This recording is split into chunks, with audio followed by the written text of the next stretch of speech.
Chapter 1277. The capital of the dynasty was thousands of miles in diameter. Just the imperial city in the inner ring was equivalent to big cities like Beijing, Tokyo, and New York in the olden era. Looking down from the sky, the imperial city was like a huge square imprint in the center of the capital, branded on the ground.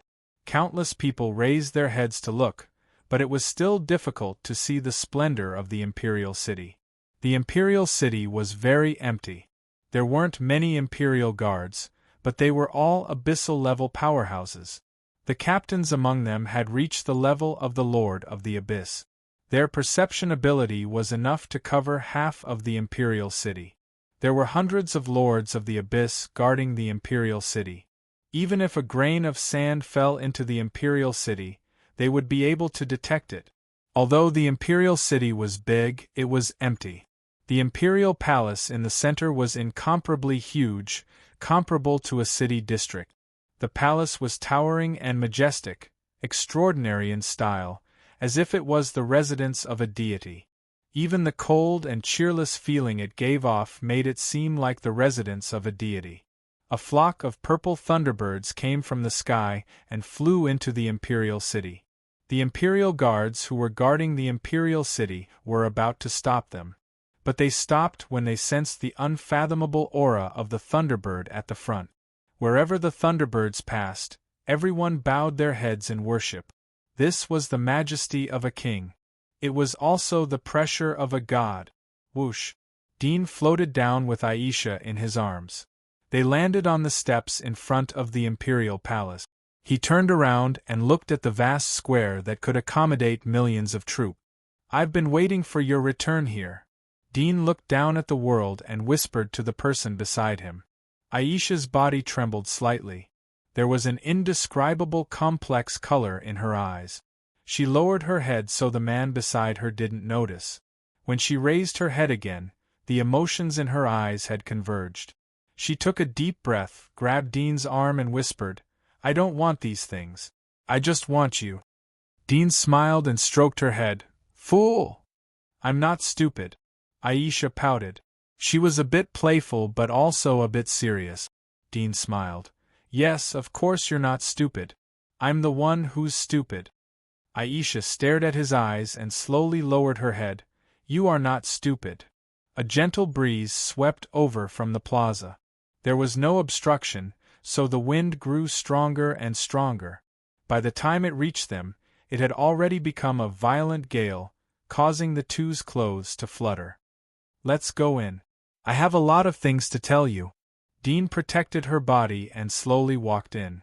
Although the cold wind would not make them feel cold, but his movements were still gentle, as if he was caring for a weak ordinary person. Arriving at the imperial palace, Dean led her to a huge palace. "This is for you. It has been empty for a long time. Now it has an owner." Aisha looked up, lost in thought. After a long time, she slowly withdrew her gaze and said, "I want to go to the old Sylvia to take a look.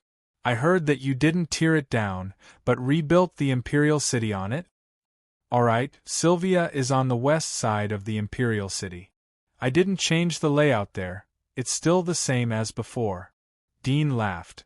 "Now the people of Sylvia are the most distinguished people. I heard that the temper of the people living there has become bigger." Aisha didn't speak but accompanied him slowly. The two came to the west side of the imperial city. The towering giant wall was still towering. A high wall was built outside the giant wall to separate the giant wall from the imperial city. The giant wall was the inner city of the imperial city. It was the closest to the imperial city and also the closest to Dean. The people inside the giant wall had adapted to the changes. There were no more poor people and refugees. All the families had a carefree life and were well dressed. The aristocrats relied on their advantages and status to vigorously develop the industry. They expanded the business territory to other giant wall and became famous tycoons in the dynasty. But the aristocrats knew that they couldn't touch some taboos. Most of the children of the aristocrats moved out of the giant wall. They operated and lived in other industries of the giant wall. Sylvia's giant wall was like a home for them, but also like a holy land. Dean changed his appearance. He draped a veil over Aisha's head and strolled with her in the city. The sighing wall still existed. The appearance of the city hadn't changed much. But some old houses had been demolished. Most of them were new houses. Even the outer wall area was luxurious and lively to the extreme. "It's a big change," Aisha murmured. Dean nodded. "Although I forbade them to rebuild the city, but some people have money. They will repair their houses and make them more gorgeous. It looks more pleasing to the eye. The air isn't as smelly and messy as before. But that kind of air feels more real," Aisha whispered. Dean was startled. "You are right. I'll let them dismantle all these and return to the original appearance. I'll forbid them to leave the giant wall and keep it closed like before." Aisha quickly said, "No, it's a waste of manpower and money. The price is too high. But such a giant wall is not to your liking. It's nothing. Things will always change. People are the same." Aisha looked at the pedestrians coming and going in the street. She could no longer see the poor people in coarse clothes. They were all wearing silk chong sam or mink coat. The city was still there, but the people had changed. Dean heard her words and realized that he was negligent in this matter. His heart was filled with regret. There weren't many things that could make him regret. Even if some important people died, he could recreate them. But he didn't want to use this ability on her. If it was an ordinary person, he could even erase the memory of the other person and wait for Sylvia to be restored to its original state.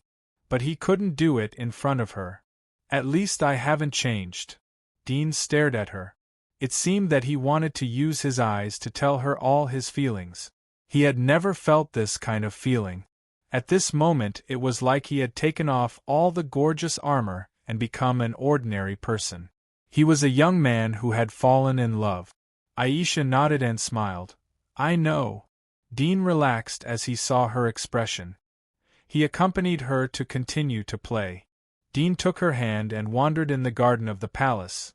"Now that you are back, I want to hold a wedding for us. Are you willing to marry me?" "Very willing." Aisha didn't have the slightest shyness, nor was she moved to tears. She just gently embraced his arms. "Very, very, very, very willing." Dean felt his body and heart melt at the same time. He hugged her tightly. The new book had been released secretly. It was good to see a few familiar faces. King's ending today. There would be an epilogue tomorrow. It would put an end to all the thoughts. Chapter 1278. Night. The stars were like a river, and the moonlight was bright. Dean and Aisha were sitting on the roof of the highest building in the imperial palace. The glass-like tiles were very smooth. They were sitting side by side on the arched roof. The night breeze caressed their faces. It was very quiet. They had a panoramic view of the vast imperial palace downstairs. At the end of their line of sight, there were thousands of bright lights. "I had to separate from you when I was kidnapped by Crimson Moon. Otherwise, you would have been caught by her as an experimental subject." Dean's arm gently hugged her body. His fingertips touched the cold skin of her arm. He slowly talked about his experiences over the years. "After escaping from the clutches of Crimson Moon, I left Sylvia and went to the border. I strayed into the Federation. I thought that I had carefully concealed my identity, but that Lin Chongqing from the Federation is an extraordinarily intelligent person. He had already noticed me when I first entered the Federation, but he had always treated me as a lab rat to observe. I fell into his hands and became an experimental subject.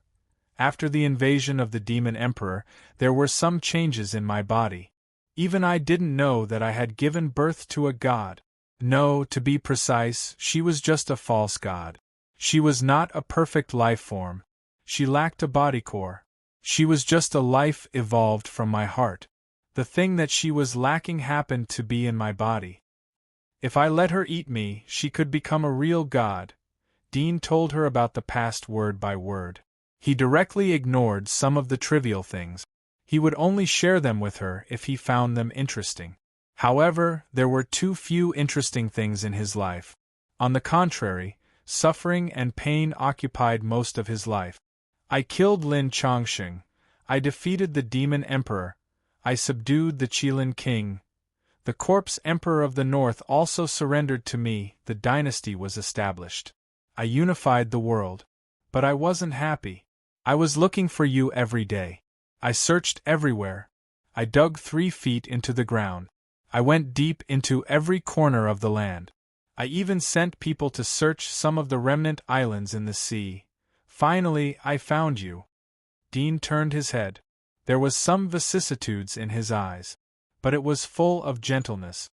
He gently held her slender hand and passed the warmth of his palm to her palm. I was thinking about how to crack the undead virus every day. Even when I'm sleeping, my subconscious is thinking and experimenting in my dreams. But in the end, they all failed. I can only list the research of The Walking Dead as the second experiment. The new experiment number 1 is to study time. If I can study the mystery of time, I can travel through time and return to the past. That way, I can stop all tragedies from happening. It can be said to be once and for all. Currently, there are no obvious results from my research, but I believe that as long as I continue to research, in 10, 20, 100, or even 1,000 years, I will definitely be able to develop a time travel machine. Aisha listened silently, but her eyes had become hazy. She seemed to be able to see the stubborn figure chasing after her figure. Even if he got the world, he didn't yearn for wealth and enjoyment. Instead, he buried himself in the laboratory and racked his brains. The persistence and suffering was like a flood blocking her throat, making her unable to speak. Is it worth it? After a long time, she finally opened her mouth. Her voice was hoarse and trembling. Dudian laughed heartily. It seemed that all the haze had gone with the wind. It's worth it. Of course it was worth it. Now that I've found you, everything is worth it. If it wasn't for you, I would have drowned in the heavy rain when I came out of the freezer. My body would have rotted on the streets of the slums and been cleaned up. If it wasn't for you, I would have been killed by the king of corpses. Maybe there wouldn't be any bones left. If it wasn't for you, I don't know what I've been struggling for all these years. Rights? Immortality? In my opinion, it's boring. If I can go back to the day when I crawled out of the freezer, I would rather exchange everything I have now. But time is the most rigid in the world. Even if I spend all the wealth in the world, I can't reverse even a second of time. Aisha was silent. Dudian seemed to be aware that what he said was too sad. He immediately changed the topic. Speaking of which, where have you been for so many years? How did your memory recover? Do you remember everything? Aisha stared at him and shook her head. My memory gradually recovered about a year ago. I don't know why I recovered my memory. But from the recovered memory, I seem to have wandered to a sea. I ate some flowers and leaves there. Then it seems that my memory slowly awakened. But my memory isn't perfect. I can't remember many things when I was a child. I seem to remember that I have a sister, but I can't remember her appearance. I can't remember the appearance of my parents either. I only remember that I was constantly hunting and killing monsters. I remember that when I was a child I sneaked out of the inner wall and met you. I've forgotten a lot of other things, but I remember you very clearly. Everything about you is as vivid as if it had just happened yesterday. Dudian was stunned. You recovered your memory after eating some flowers and leaves? He couldn't believe it. He had gathered all the top scientists in the dynasty to study for more than a decade. Even the origami and the demonic insects were helpless. How could it be solved by a few small flowers and leaves? Were these flowers and leaves a special mutation of the environment? If that was the case, then there was a bit of a possibility. Although scientific research was advanced, but some natural synthetic things couldn't be explained by science. For example, his heart had transformed into the god of Wa. Even if the god of Wa was born, he couldn't use science and technology to replicate the cells of the god of Wa. Do you remember your memories after you became an undead? Dean looked at her expectantly. He didn't spend much time with Aisha. The time he spent with her was far more than the time when she was a human. Although Aisha didn't say a word when she was an undead, but every time he thought about it he would miss that time. Aisha's cheeks reddened. I remember some, but it's not comprehensive. Dudian was interested. What do you remember? Tell me. Aisha glanced at him. She was a bit shy, but she was used to being generous. She quickly recovered. I remember you took me back to the giant wall. You took me through the mountains and through the wasteland. You took good care of me and served me. You helped me clean as long as the environment allowed. I also remember that you didn't want me to get hurt. You would rather do it yourself than let me come forward. I also remember that you didn't let me eat raw meat. You didn't want me to evolve too fast and mutate my body. I also remember that you talked with me every night. You didn't know what fatigue was. Even if I didn't say a word and didn't pay attention to your words, you would always chat with me until dawn. I also remember. Her voice gradually choked with sobs, and she spoke slower and slower. Those memories and images, countless days and nights of companionship, the two of them in the wilderness. The man beside her would always make some humorous jokes to tease her from time to time, but the response she received was always the cold self who had become a zombie. Although there would never be a response, but the man would always smile and talk to her. Perhaps the most romantic language in the world was the companionship. The most touching action in the world was giving without asking for anything in return. Dudian rubbed her hair and pulled her into his arms. He pillowed his face on top of her head. He smelled the fragrance of her hair and whispered, "It's all in the past. The future will be very good. The next chapter is tonight's big finale. Although I see many readers who wish for a happy ending, since I've been stubborn for so long, I might as well continue to be stubborn. Don't vent your anger on the new book. I'm sure you'll be able to collect a lot of tickets." Chapter 1279. The next day, Dean sent people to summon all well-known astrologers and diviners. They gathered in the hall of the imperial palace. He asked them to calculate the date of the wedding according to his and Aisha's birthdays, constellations, names, ages, and other conditions. Although he didn't believe in these things, but he was in a good mood. He hoped to receive the blessings of the world. He handed over these things to others. Although they had to abide by the customs and the process was cumbersome, but it could increase his joy. After the astrologers and diviners went to calculate, Dean called his own disciples to go to the place that Aisha said to find the strange plants that could cure the undead. Dean returned to Aisha's palace after everything was done. He was inseparable from her. The date of the wedding was soon set. Half a month later. Dean calculated the time. The rainy season hadn't passed yet. He asked the weather station. There was no heavy rain in half a month and the weather was sunny. Most of these were under the investigation of the astrologers, but the weather might not be completely accurate. After all, the wind and clouds were unpredictable. The entire imperial city was decorated with lanterns and colored banners. The streets were decorated in advance to celebrate the general amnesty. Other criminals in the giant wall also benefited from the light. All those sentenced to less than 100 years were pardoned. Death row prisoners were also converted to fixed-term imprisonment. Only some vicious thugs were still detained in prison. They didn't see the light of day. But when the imperial edict was spread all over the world, everyone knew that the mysterious and powerful emperor had finally found the lover he had been searching for many years. Although Aisha didn't appear in front of the world, but the impression of her wasn't unfamiliar to people. Even if some people had forgotten about her, but when people turned over the announcement to the world, they quickly remembered. It's finally coming. In an old castle in the giant wall of Havana, a slender middle-aged man in a black suit looked into the distance and sighed.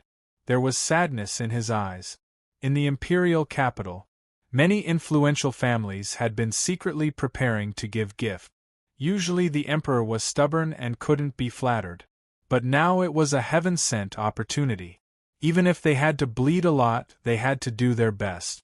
As the grand wedding was being prepared, the undercurrents of countless dignitaries and tycoons were surging and fighting in the shadows. "Your Majesty, we went to the place you mentioned but didn't find any flowers or rocks." The apostle who went to look for exotic plants returned to the palace and reported to Dean. Dean's eyes twitched as he stared at him. "Are you sure?" The apostle only felt as if the surrounding air had instantly solidified. He felt a shivering fear, as if there was an evil dragon glaring at him from above. His heart pounded crazily, as if it was about to jump out of his throat. He said with a trembling voice, "Your Majesty, this subordinate has investigated repeatedly. It is absolutely true." "Was it destroyed by sea monsters?" Dean frowned and muttered to himself. The apostle hesitated for a bit and then said in a low voice, "Your Majesty, we also thought of this. Later on, we investigated the nearby sea region, as well as visited the nearby exploration teams that often take risks. They all said that there were no islands there before." "Shut up!" Dean shouted. Puff! The apostle's chest seemed to be hit by something. He slid back a distance and spat out a mouthful of blood. He crawled on the ground. His face was pale and his eyes were full of fear.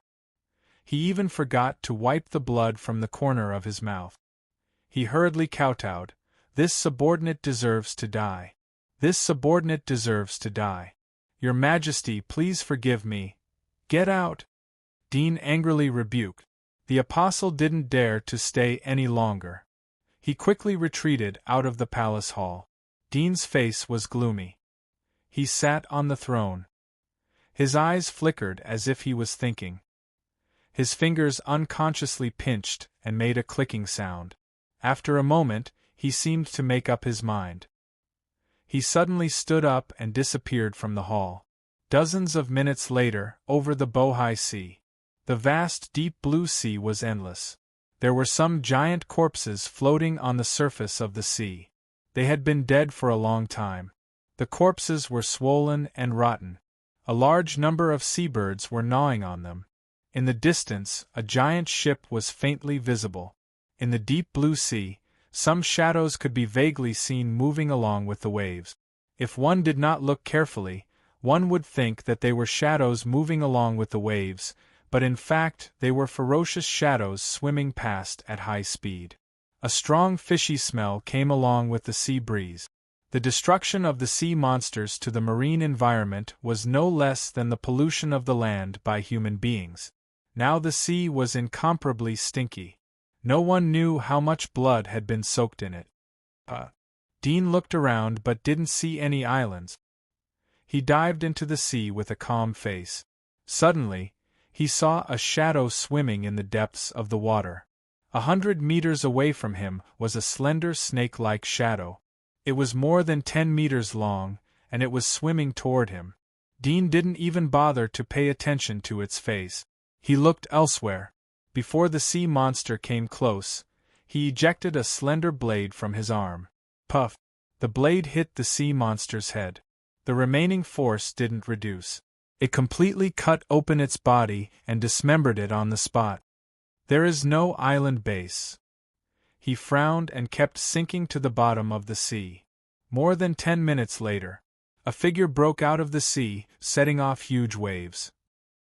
He suddenly stopped in midair, and then rushed toward the distance like a cannonball. As soon as he flew out of the sea, the waves fell, and a large amount of blood gushed out like lava from a volcano. Then, a large number of sea monster corpses floated to the surface of the sea and sank with the wave. The sea was dyed red. The day of the wedding was getting closer and closer. The most mainstream news channel broadcast the wedding process every day. Many dignitaries who were rarely seen on weekdays also showed up. There were also some popular stars from all walks of life who expressed their congratulations. Many people were competing for the wedding invitation card, But these invitations were destined to be sent to the hands of some dignitaries with real power. The others could only watch from the outside. Dean handed over all the matters to his subordinates while he took Aisha to play around every day. They strolled in the imperial capital and the giant wall. After visiting some famous tourist attractions, they strolled in the wilderness, reminiscing the past. On this day, Dean and Aisha were eating local delicacies in an extremely well-built restaurant in the giant wall that was dedicated to tourism. Aisha also ate with relish. Although her body was still an undead, Dean used his power to help her construct a new human sense of taste and stomach. Moreover, he added a layer of protective film outside these tissues, so that it would not be infected by the virus inside other organs. In terms of eating and drinking, Aisha could once again experience the joy of being a human. We will get married in 3 days. We really don't need to look at the process. What if we don't know anything at that time? Wouldn't it be shameful? Aisha used a small spoon to eat the jelly-like delicacies in front of her. Her face was flushed with joy and worry as she said to Dudian. Her words were filled with a little girl's charm. After these days of getting along with Dudian, she had unloaded the coldness and straightforwardness of the goddess of war. She had become more gentle and beautiful. Dean looked at the heartfelt smile on her face. There was a trace of trance in his eyes.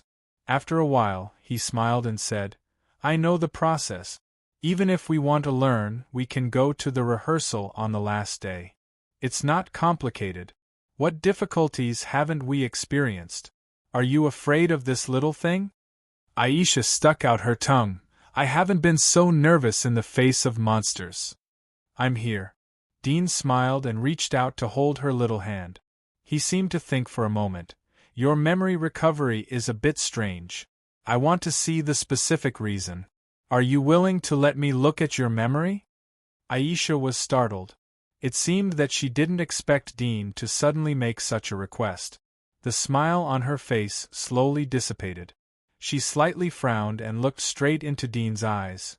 "Are you doubting me?" Dean's heart suddenly twitched in the face of her pure eyes. He faintly felt that he seemed to have done something wrong. But the worry in his heart had to be solved. Otherwise, it would always be a knot in his heart. He took a deep breath and said seriously, "I'm not doubting you.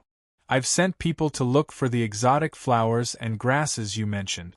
But there was no island there. I suspect that there is a problem with your memory. If so, I'm afraid there is something hidden about your memory recovery." Aisha stared at him for a moment and slowly nodded. "Your consideration is reasonable.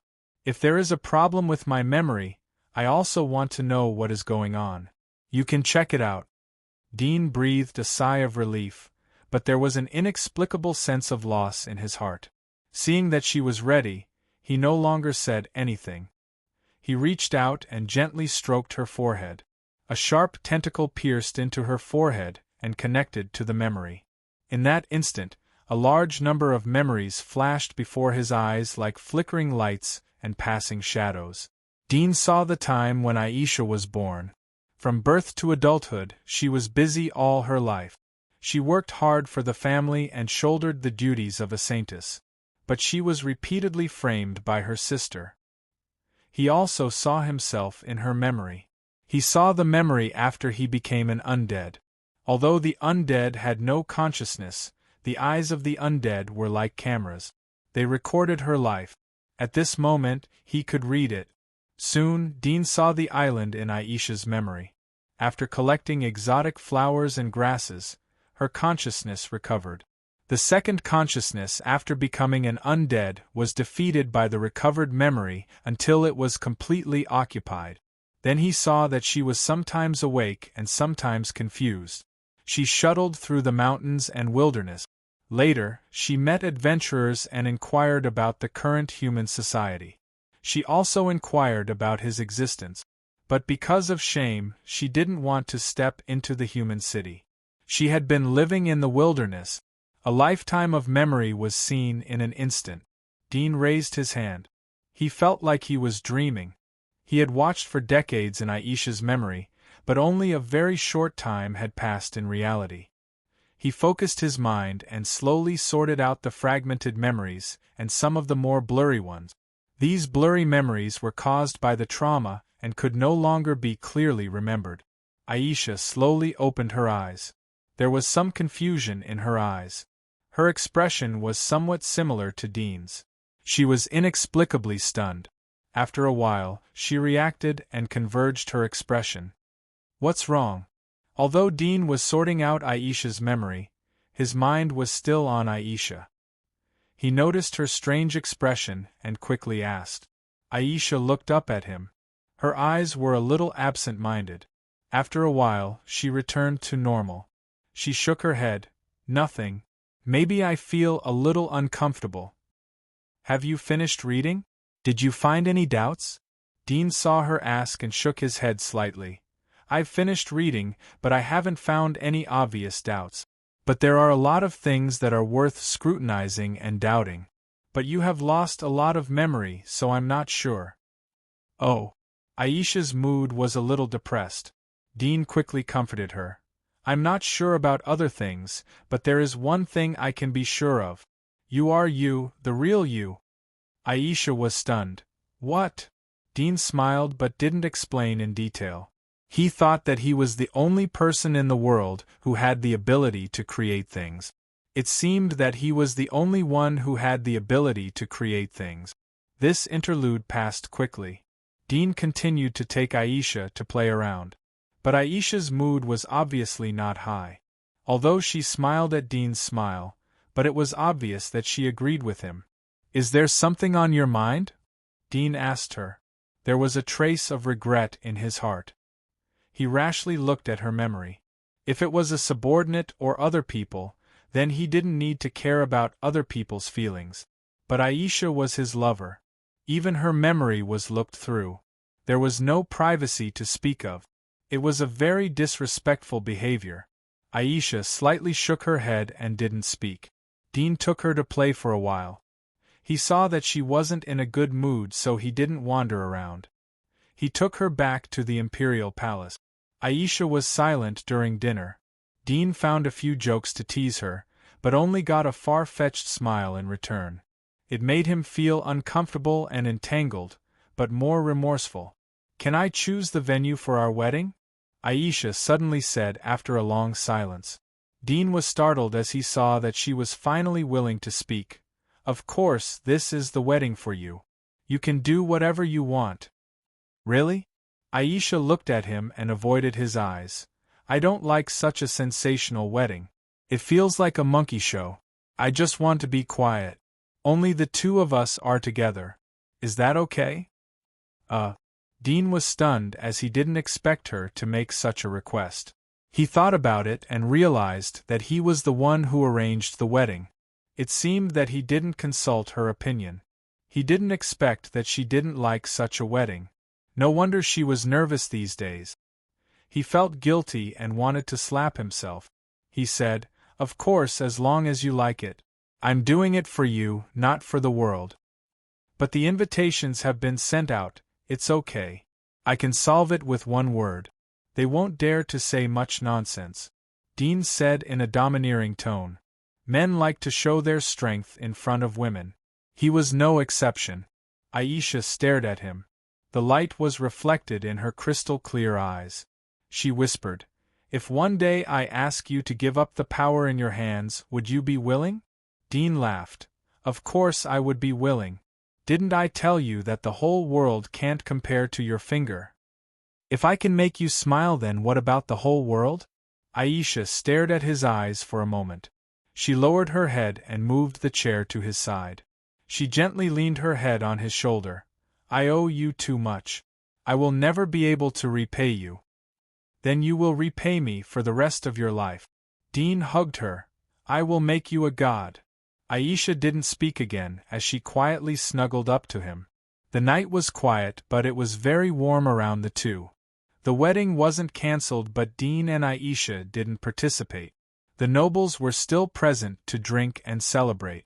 They weren't surprised as they got the news in advance. Instead, they were happy and harmonious. Even the opponents who had been fighting with each other raised their glasses at the moment. The luxurious wedding was broadcasted live all over the world. Countless boys and girls looked at the dreamy picture. They felt as if they had fallen into the river of love. However, the two main characters of this wedding were in a desolate and uninhabited wilderness. There was a group of volcanoes here. But they were all extinct volcanoes. There was no grass growing here. There were no monsters living here. Adventurers wouldn't come here to explore. It was very quiet. At the mouth of one of the tallest volcanoes, two ant-like figures were strolling while holding hands. In addition to the desolate ground, the scenery here was very beautiful. 1 step, 2 steps, 3 step. Dean accompanied Aisha for a walk here. They were dressed up today. Aisha wore a Chinese-style Cheongsam wedding dress. It was bright red with purple embroidery. Her snow-white skin made her more beautiful. She wore a golden phoenix crown on her head. It was inlaid with top-grade deep-sea gems. It was extremely luxurious. Dean, who was holding her hand, no longer had stubble on his face. Not only that, but his appearance had also changed greatly. From the original middle-aged appearance, he had changed back to the appearance of a teenager. He had sword-like eyebrows and bright eyes. He was wearing a custom-made suit, looking elegant and handsome. If there were only 2 of us left in this world, would you feel lonely? Aisha looked at him with a gentle smile on her face. Her eyes seemed to be able to melt water. Dean showed a handsome smile and said, "As long as you are here, I won't." "I think so too." Aisha smiled and leaned her head on his shoulder. She was very attached. Dean also stood quietly, like a pillar for her to lean on. "It seems that you haven't formally proposed to me." Suddenly, Aisha raised her head and said.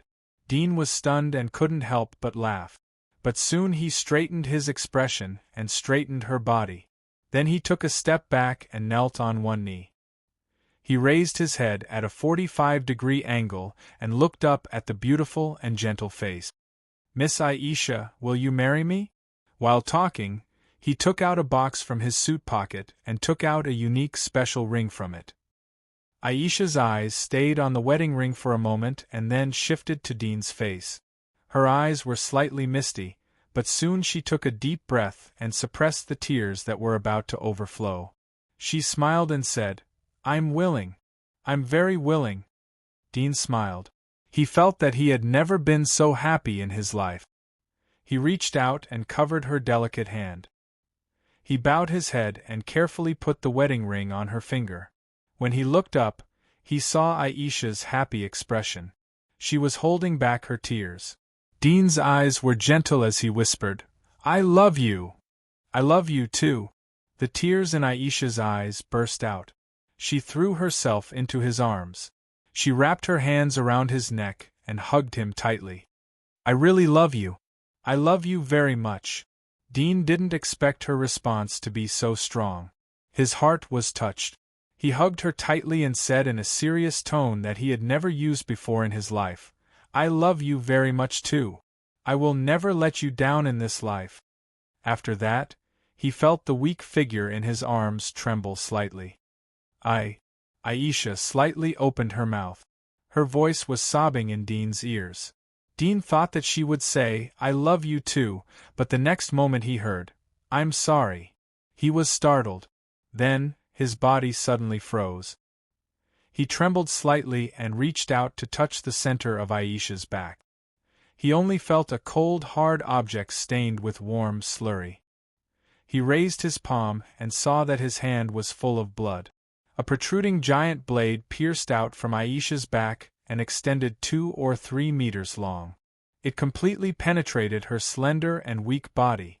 The handle of the giant blade had penetrated through Dean's back. This giant blade penetrated both of them at the same time. "You!" Dean stared blankly at Aisha's sword. His mind went blank and his thoughts were numb for a moment. "I love you, but I have to do this. I remember everything. My family, my sister, they are all dead. In order to resurrect me, you have killed too many people. I can't bear such a sin. I would rather die than see you become like this." Dean held her in a daze. Listening to her words, he suddenly felt a tearing pain in his heart. It was as if his soul was being torn apart. The pain went into his bone marrow and almost suffocated him. "You have recovered all your memories, so you want to kill me?" Dean clenched his teeth. The world in front of him was red. His blood seemed to be frozen, but also seemed to be boiling. Would a person's blood solidify or burn? He hadn't shed tears for many years, but at this moment, he felt that his eyes were moist and hazy. Aisha hugged him tightly and kept saying, "I'm sorry," but Dean's mind was still stuck in that sentence. "You remember the family that sent you, you remember the sister that framed you, you remember the countless people that I have slaughtered, so, you think I deserve to die. Even you think I deserve to die." Dean looked up at the sky and wanted to laugh, but no sound came out of his throat. His face looked hideous, but there was infinite sorrow and despair in it. "Everyone is afraid of me and wants me to die. My parents want me to die, my friends and partners want me to die, now, even you think that I should die. Ha ha ha." Dean looked up at the sky and laughed silently. The more he laughed, the harder he laughed. But the more he laughed, the more tears flowed out. The world in front of him seemed to have lost its color, leaving only black and white. "I deserve to die. If this is what you want, then what if I die?" He slowly raised his hand and gently straightened Aisha in his arms. He held her cheeks with both hands and looked at her tearful face. The despair in his eyes seemed to radiate some brilliance. His gaze was extremely gentle, still as sincere, passionate, and filled with boundless love and affection as when he proposed before. He softly said, "If this is what you want, just tell me. I've said before that I'll agree to any of your requests." Aisha sobbed, "I'm sorry I've failed you. I'll accompany you on the road. I won't let you be lonely. If there is reincarnation, I'll be your bride again in the next life. I'll live an ordinary life with you, silly child." Dean gently moved her hair away from her forehead. "You always live for others. It's too hard." Aisha cried and shook her head. She once again hugged him. "Hey!" Suddenly, a strange laughter rang out at an untimely moment. Aisha was still crying in Dean's arms, but she coughed up blood from the corner of her mouth. On the other hand, Dean was standing tall. His expression was the same as usual. It seemed that the giant blade of fear was stabbing someone else's body. He slowly raised his gentle eyes when he heard the strange laughter. In this short period of time, the gentleness in his eyes had gradually changed into the coldness of hell and a monstrous murderous aura that was difficult to look directly at. This murderous aura was like a substance. The sun above their heads was oppressed and dimmed. They saw a spaceship parked hundreds of meters in front of them. There was a long tail of clouds behind the spaceship. The spaceship was like a shuttle. It was made of silver-gray metal. It was inconspicuous. At the moment, a burly man with a height of nearly 3 meters was flying outside the spaceship. His face was full of strange lines. It was the totem tattoo that the residents of the Fire Dragon country liked in the past. "It's really touching." The burly man made a strange sound. Dean's dark eyes became as deep as the vast and silent starry sky. There was no trace of light. It was full of crazy and oppressive cold killing intent. "Flaming magic insect? Is this your plan?" "Ha ha, yes." The burly man laughed and said, "Otherwise, why haven't you found her? We found her a long time ago and hid her. By the way, she recovered her memories on her own. She recovered all her memories from the beginning and knew about your crimes. At that time, she wanted to commit suicide to atone for your crimes, but we saved her." "Really? Tell me about your plan." Dean lowered his head. His eyes and face couldn't be seen clearly, but the wind blowing around him quietly became weak. "Okay." The burly man didn't seem to be in a hurry. He said leisurely, "After we found your innocent and lovely sweetheart, we planned to use her to assassinate you. At first, the Kylan Dragon King didn't cooperate with our plan. He wanted to resist, but he didn't know that we had already prepared a trick. In the end, he was obediently sent to you. You checked his memory and killed him. When he was sent to you, his memory was modified by us. When you looked through his memory, you would know that we had left the earth. This way, you would relax your vigilance. This trick was learned from the art of war of you humans. As for what happened later, it was very simple.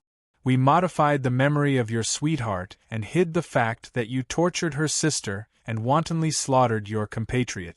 In this way, she only kept her feelings for you. She didn't know that you had done so many things that made her heartbroken. So, when you met her before, her feelings for you were completely true. Only in this way could she deceive you. Truth and falsehood are the best ways to deceive people. I learned this from you humans. If you can resist the temptation to trust her and don't use your usual methods to look into her memory, she will keep it that way until she is by your side and finds out what you have done in the past through other means. But you looked into his memories. We have long expected you to do this, because we recorded a false memory in her memory. That is the part about her memory recovery. That part will inevitably arouse your suspicion. When you suspect her, you will check her memory. That will just activate the secret button we set in her mind. It is like a hypnotic technique. Your action will trigger the effect of the secret button. After the secret button is triggered, all her memory will be restored. She will remember everything about what you have done. Moreover, we also left an additional memory in her memory. It is the secret of your heart. In this world, the only person who can get close to you, make you defenseless, and assassinate you is only her. In the end, you have to blame yourself for ending up like this. At this point, the burly man chuckled and said, "Now that your heart has been pierced, this is your fatal weakness. Without the sage's engine, you are just a slightly stronger king. Although you have many abilities, your strength is only at the king level. In order to deal with you, we have painstakingly prepared for a long time. We have 3 demigod physiques with sages' hearts embedded in their bodies. Any one of them can kill you 100 times over." Dean was silent. Aisha, who was leaning on Dudien's arms, also heard these words. Her body slightly trembled, and her sad mood fluctuated violently. She looked up at Dean and slightly opened her mouth, wanting to say something, but Dean responded with a gentle smile. "Don't listen to the insects. You have done nothing wrong," he said softly. Aisha burst into tears. "Insects."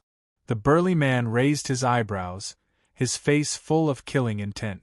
A few insect-like wings extended from his back, and sharp blades extended from his body. "You're still so stubborn even when you're about to die. Is this the specialty of you humans?" Dean slowly raised his head.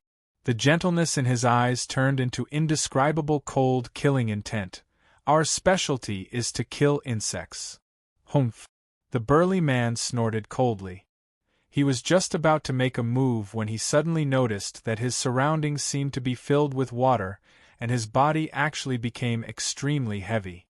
His pupils constricted as he said in horror, "Gravitational field? How can you borrow the magnetic field of the planet?" "Die." Dean squeezed out the words full of madness and extreme coldness from his teeth. The ground, space, and light around him were completely distorted. It was like a black hole was spreading out from his body, annihilating all matter and pushing it out quickly. The spaceship suspended in mid-air was pulled down by the strong gravitational force that suddenly emerged from the ground. "You are God." The burly man's eyes widened as if he had seen a ghost. A hole burst out from his forehead.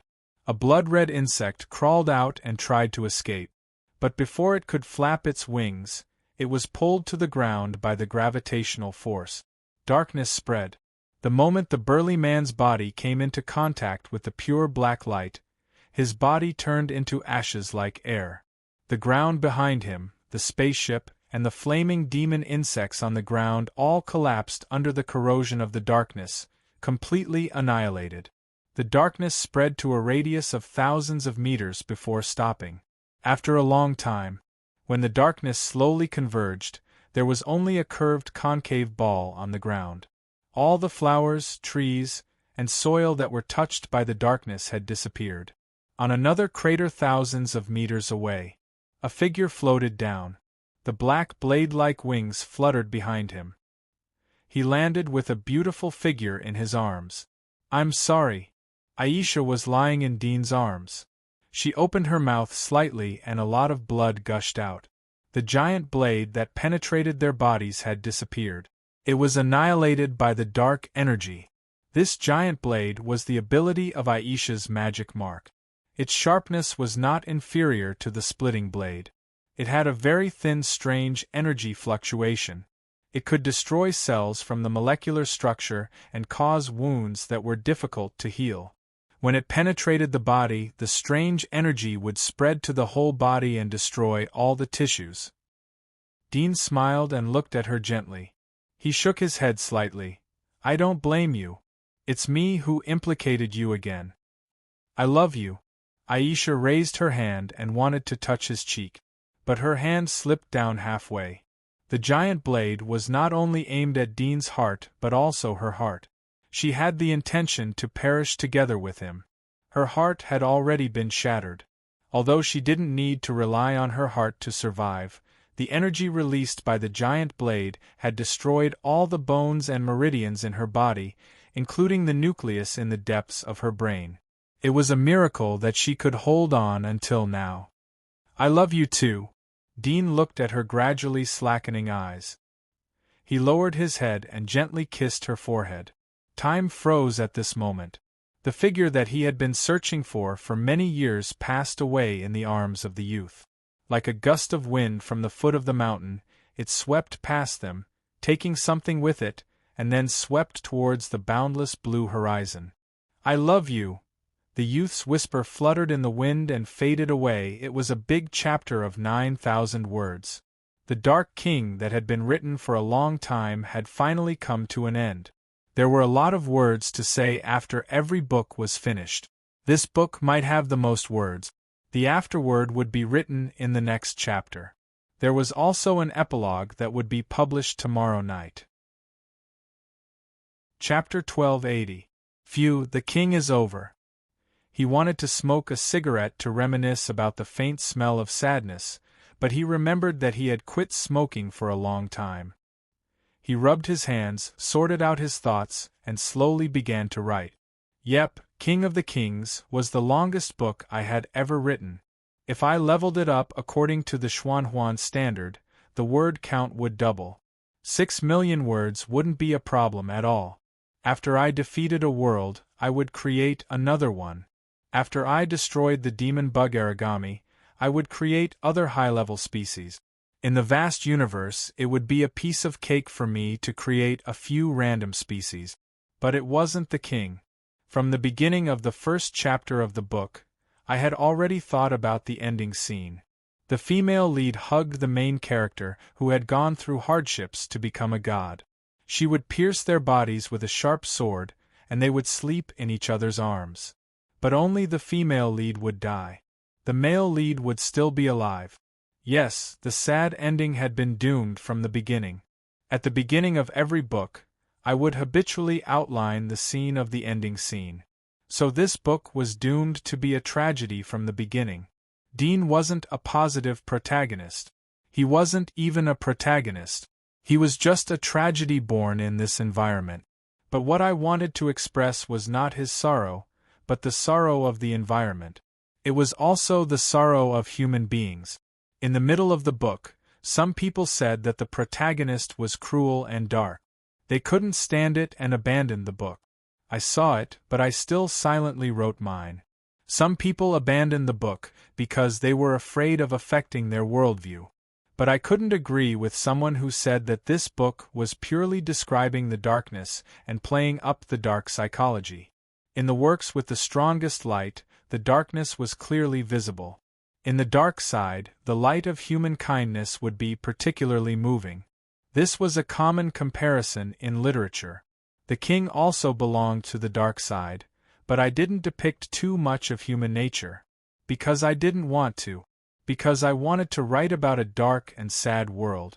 The world might seem far away from us, but in fact, it might be around us. It was a world without a trace of light. In the past, the protagonist was a role model for everyone. He represented justice. Even if he wasn't a righteous gangster, he still had to conform to the moral bottom line. It seemed that the protagonist was a role model that everyone should learn from. But Dean wasn't. He is alone. He is the crystallization of human nature as I understand it. His end cannot be changed, and there is only one, and it is not a happy life. In the process of writing this book, I was also slowly learning how to view the world and many things. I used to be naive and hot-blooded, but now I'm silent. Some people say that this book is too gloomy, but the person who is affected the most is me. So I wanted to write a happy, light-hearted book. But when he was writing the outline, he couldn't help but analyze it in depth. Once he did, he would discover many things that he couldn't see. Something that light cannot shine upon. Perhaps it would be difficult for his future works to break away from this influence. Perhaps this was the seed of the beginning of his style? But I don't want to be limited by a certain style, just like I don't want to be a sci-fi author who only knows how to write about the end of the world. I was originally lively and mischievous, but now I seem to have lost interest in many things. My desires were slowly diminishing, and I couldn't bring myself to do anything, as if everything was dull and uninteresting. Only by stopping his brain from thinking and not thinking would he feel happy. Just like when he was chatting with his wife and family, he didn't need to use his brain to think and was happy. Living happily is the most comfortable way to live. The sorrow of bitterness and hatred will only make him seem bitter and a bit pretentious. But when writing King, he had to sink his heart, think, analyze, and use the perspective of King to see many things. Then his mood would become gloomy. At first, I just wanted to write about a slightly real cruel world, adding a little more depth. For example, the giant wall, which symbolizes the human heart. People are imprisoned by the giant wall, not daring to step out, just like they are imprisoned by the fear in their hearts, not daring to step out. So they will never know whether the outside world is beautiful or ugly. So I told what the outside world is like. It is cruel, it is ugly, it is monsters. This is the dark tone of the book. But slowly writing, constantly digging deeper and deeper, thinking deeply, and then slowly writing. Maybe the expression is not good, but what the book wants to express is basically written. In the later stages, there is actually nothing to write because this book mainly talks about the journey of the mind. There is no limit to the rise of strength. One can break through the world, but the heart has a limit. When the heart completely degenerates into a king, who can save it? This journey of the mind is also my own understanding. From the beginning, I planned to write it as a business to make money, but after dozens of chapters, I found that I can write a lot of ideas, but these ideas will conflict with leveling up and fighting monsters, contrary to the business, but I was reluctant to give up.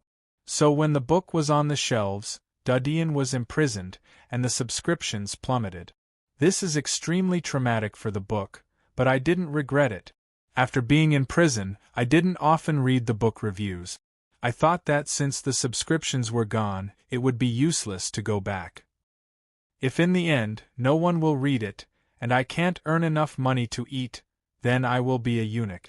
Fortunately, the people who read it gradually stabilized and slowly increased. At that time, I was too lazy to read the book reviews. Anyway, I can write according to my own ideas, and I can make a living. In that case, why should I listen to others? Therefore, although this book was written in a depressed mood, in general, it could be considered to be very happy, and one could ignore it. I had been paying attention to the book reviews for the past few days, and saw that many people were hoping for a happy ending. I could only apologize to them. They had persevered for so long at the beginning. If they dropped the ball at the end, wouldn't it be like slapping their own faces? They would have wasted so many days and nights of hard work. I suddenly thought of the previous book, Reboot of the Apocalypse. That book also had a tragic ending. Falling into the cycle of reincarnation, repeated experiences and repeated losses, repeated searching, but never able to grasp the most precious thing. However, rebooting was better than this. At least the people's hearts wouldn't change. Darkness, however, was not an option. There was no point in reincarnating. That's about all I can think of. This time I've been repressed a little too much, almost to the point of severe depression. This new book belongs to the more lively category. The worldview is very interesting, there are many layers, it can be considered as a light to medium fantasy novel. Hey, if you haven't collected it yet, hurry up and collect it. Raise the recommendation tickets. When I open my eyes tomorrow, I want to see my collection break 4 digits. Hung. I almost forgot, the title of the book is The Descent of Terror. Chapter 1281. I'll write the epilogue of Kings of Darkness tomorrow. I'm tired from writing yesterday, so I'm taking a break. Please wait for a moment. After the content has been updated, please refresh the page to receive the latest update. Chapter 1282. There was only one main color in the vast universe, and that was darkness. A meteor streaked across the sky. The radiance that flashed in that instant was like the descent of a god. It was gorgeous and dazzling, enough to attract everyone's attention in an instant. Although it was short, it seemed like an eternity. However, the feeling of eternity in that instant would eventually fade away with the passing of people's memories until they were forgotten. Life itself was not eternal, so how could one remember the eternity of a meteor? What was truly eternal was the darkness in the vast universe. It was just that this darkness was often ignored by people as the background and only paid attention to the gorgeous radiance of the meteor and the stars. It was just like how people remembered the great people and heroes in history the most, but ignored the background behind them. However, no one could truly erase this darkness. Even the sun that emitted heat was just a tiny light in the vast universe. It would eventually age and be extinguished, and then turn into a dark ruin. This was fate and also the final destination.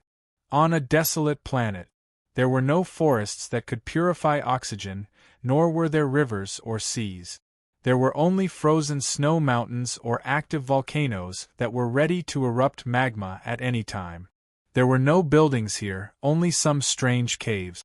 For example, on an iceberg, there were many pitch-black caves that looked like small holes. Looking at them from afar, it was easy for people to develop trypophobia. At this moment, on a precipitous snowy mountain, 3 figures held hands and strolled leisurely. In the snow behind them, there were many long snow-white things that looked like snakes made of cotton scattered all over the ground. In the middle of these 3 people was a young man with black hair and eyes. His left hand was holding the hand of a girl who looked to be 7 or 8 years old. Her cheeks were as delicate as porcelain, and she was very beautiful. Her facial features were pure and natural. On the right hand of the young man was holding the hand of a beautiful woman in a purple cheongsam. She was devastatingly beautiful, and her temperament was clear and noble. However, her expression was indifferent, without the slightest emotion. Her eyes were also indifferent, as if she was not hiding any emotions. Dad, the environment here is much worse than on Earth. The petite little girl sniffled and pouted at the young man.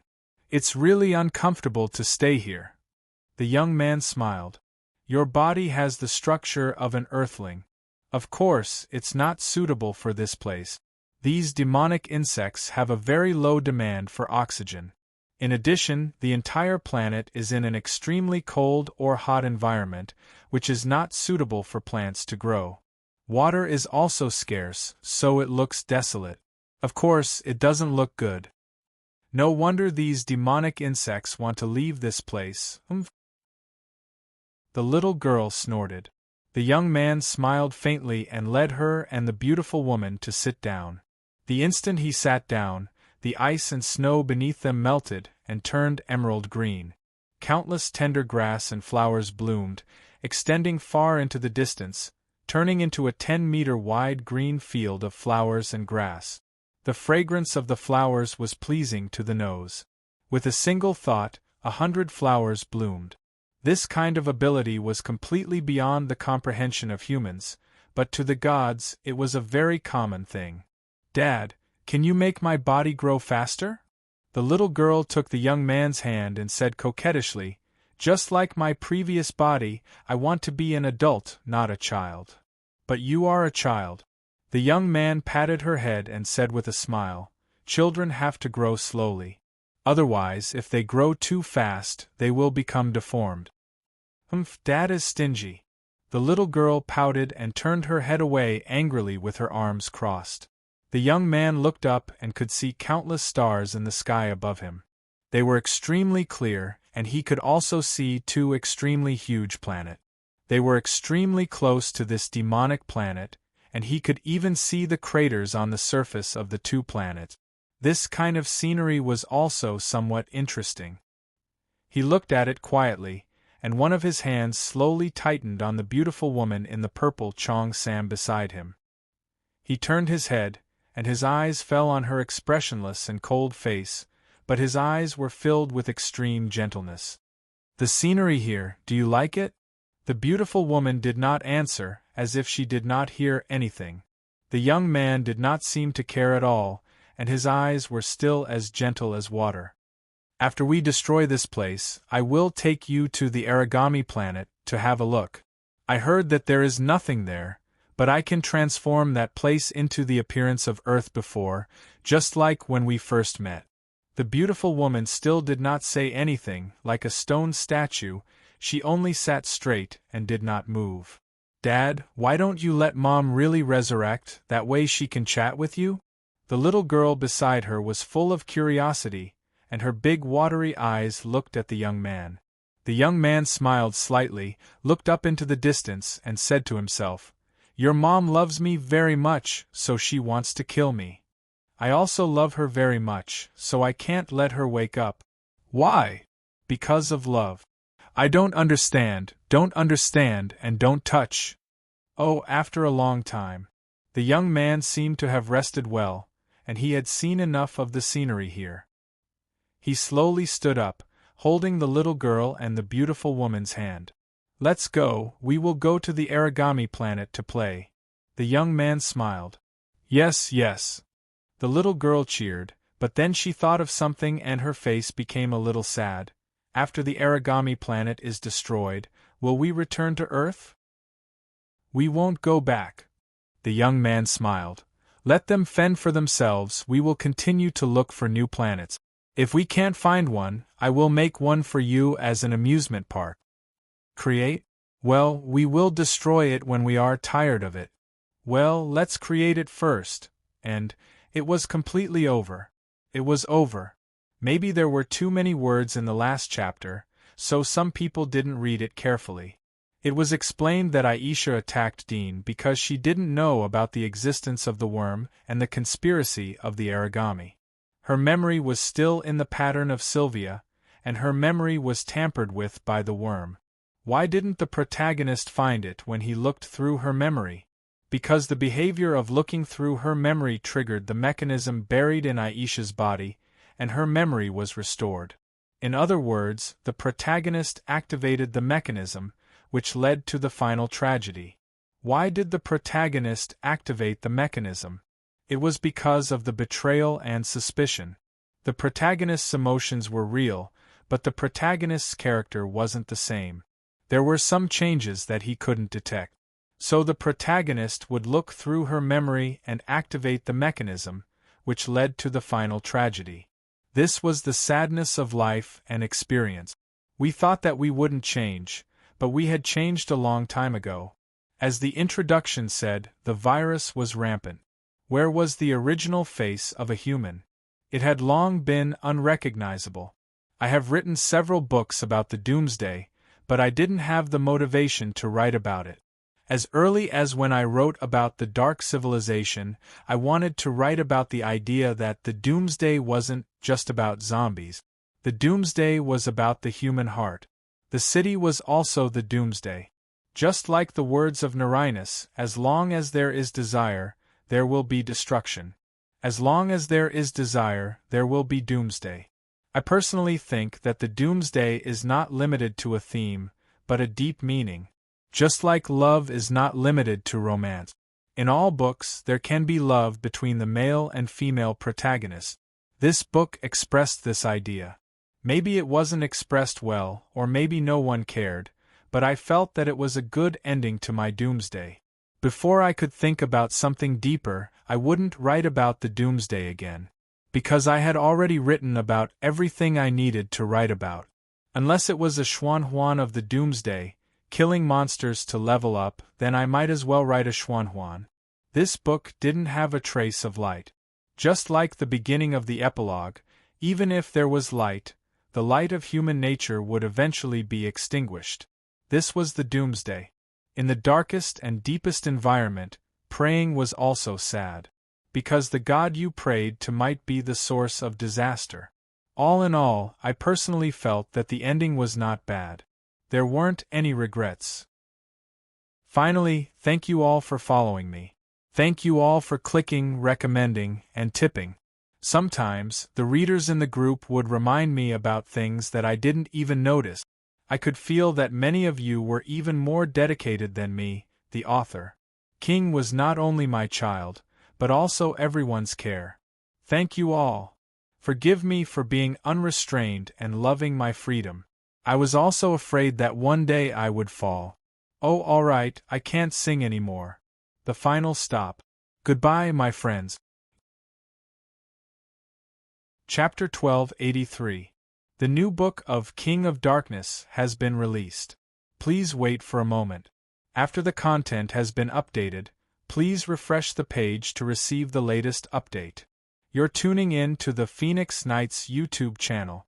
Don't forget to subscribe and join us on this journey to catch the most captivating stories.